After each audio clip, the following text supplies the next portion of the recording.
So why does routine work? In the last video, we talked about the benefits of routine. But now, we have to look at the theory behind the benefits and talk about the theory of why routine actually does what it does for us. And for that, we need an introduction to habit theory.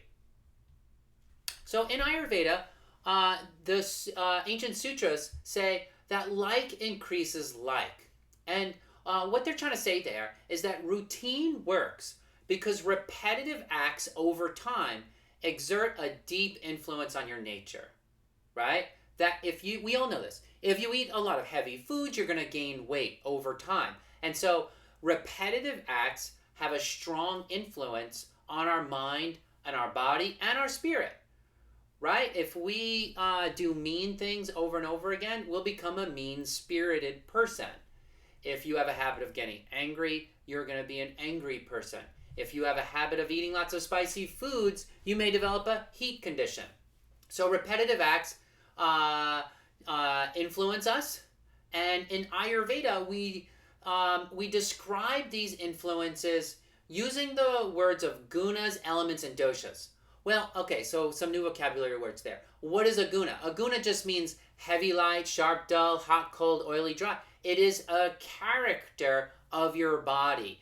Or a stable state of being that's in your body. That's what a guna is. And elements are ether, air, fire, water, earth. They're qualities of a substance. And then doshas, vata, pitta, kapha, right?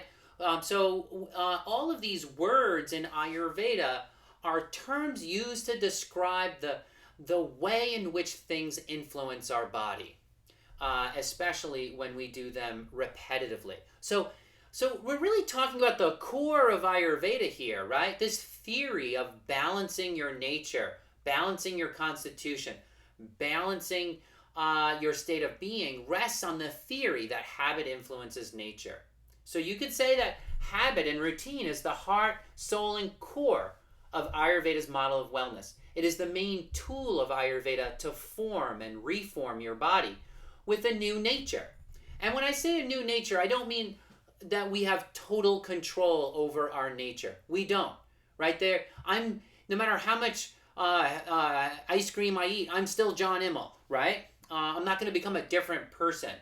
But I have some influence over my body, some influence over my mind, some influence over my spiritual life. And to the extent I have that influence, I want to make good choices. So where does habit theory come from? That question's hard to answer. But we do know that Aristotle formalized habit theory in Greek antiquity around 384 to 322 BC. And this was about 150 years or so, give or take, from when Charaka wrote the main classical text of Ayurveda. In between that time, Alexander the Great did his great conquest of the Indus River Valley. So Alexander the Great was a student of Aristotle, and then he conquered the Indus River Valley. Whether you call him great or not, he's known as Alexander the Great, but whether you think he's great or not probably depends on, at that time, whether you were the conqueror or the conquered, right? So they might not have called him great in the Indus River Valley. In any case, Aristotle formalized habit theory in Greek antiquity. It may have been something that everybody knew back then, and that Aristotle just wrote it down. Ayurveda predates Aristotle. It predates Charaka's main classical text. But it's unclear whether Ayurveda's use of habit theory predates Aristotle. That we don't know. We need further research on that. But as I said, Charaka and throughout antiquity, they might have known habit theory, so it may have been put into Ayurveda independently. That we're not really sure. But there are many similarities between Aristotle's habit theory and the Ayurveda sutras. Too many similarities to ignore. And we do know that Ayurveda borrowed ideas from other philosophies, specifically the Vedic philosophies, Shad Darshan.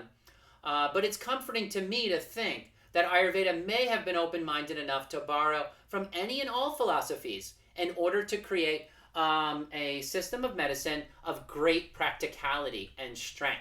So Ayurveda applies habit theory to the gunas for bodily health and wellness. Aristotle applied habit theory to Greek medicine as well, and so that's one of the reasons why Greek medicine and Ayurveda are so similar to each other, and have the and talk about constitution and different qualities going out of balance. Chinese medicine has some of this as well. Aristotle also applied habit theory to the virtues for mental health and wellness. And you see some of that in Ayurveda's use of sattva, rajas, tamas as well, but it's a little bit more developed in Aristotle, and then of course in the High Middle Ages, St. Thomas Aquinas added significant depth to the to habit theory, and that was of course post after the development of Ayurveda, but very interesting nonetheless. So the word habit comes from the Latin word to have, and it originally meant your constitution, right? That you have a certain nature, have a certain constitution, and so basically expressing the theory that our constitution and nature is formed by repetitive acts. The Greek word for habit was called hexis, and a hexis specifically meant something acquired by some sort of training or habituation, as in like an athlete training to acquire some qualities, like strength training makes you stronger.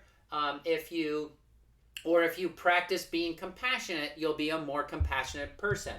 And so a hexis or a habit is something that your nature acquires. It's a change that you acquire.